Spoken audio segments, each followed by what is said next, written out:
దివ్యాంగులకు ఆర్థిక సహాయం అందించేందుకు ఎప్పుడూ ముందుంటామని అన్నారు టాటా అధ్యక్షురాలు డాక్టర్ ఝాన్సీరెడ్డి. హైత్ నగర్ కుంట్లూరులో వంశీ దివ్యాంగ సంచార సేవ పథకాన్ని ఝాన్సీరెడ్డి దంపతులు ప్రారంభించారు. వేగేసిన ఫౌండేషన్ ఆధ్వర్యంలో 32 గ్రామాల్లోని దివ్యాంగులకు సేవలు అందిస్తున్నట్లు చెప్పారు ఫౌండర్ వంశీ రామరాజు. దివ్యాంగుల కోసం వంశీ ఎడ్యుకేషనల్ ట్రస్ట్ తో కలిసి పనిచేస్తానని అన్నారు. Eenadu journalism school principal Nageswararao.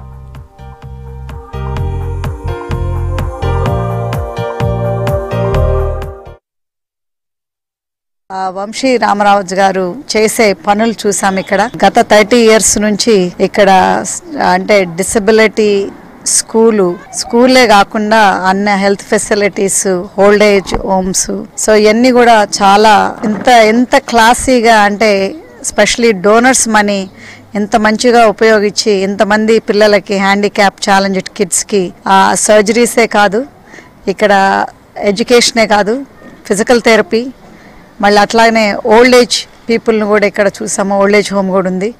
Really impressed అండి.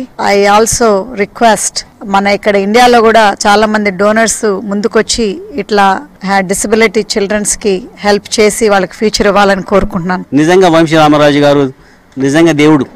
అంత ఆయన చూసిన పనులను చూసిన తర్వాత ఎంత వికలాంగులకు ఎటువంటి పరిస్థితులు వచ్చి తీసుకొచ్చి అన్ని ఆపరేషన్ చేయించి ఫిజికల్ థెరపీ చేయించి చదువు చెప్పించి డాక్టర్లు ఇంజనీర్లు చేశారు. నిజంగా కూడా చెప్పాలంటే ఇటువంటి మనుషులు ఉండడం వల్లనే ఈ మానవ సమాజం ఇంకా ముందుకు పోతుంది.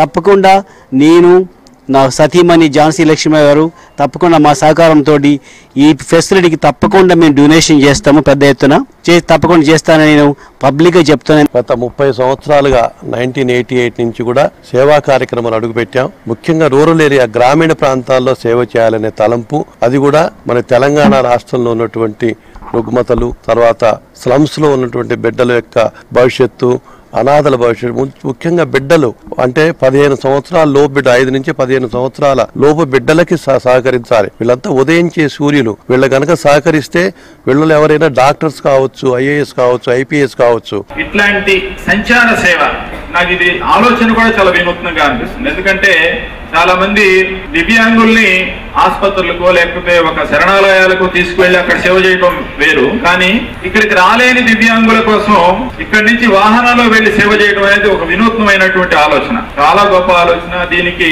రామరాజు గారిని వారి బృంద సభ్యులందరినీ కూడా నేను అభినందిస్తున్నాను.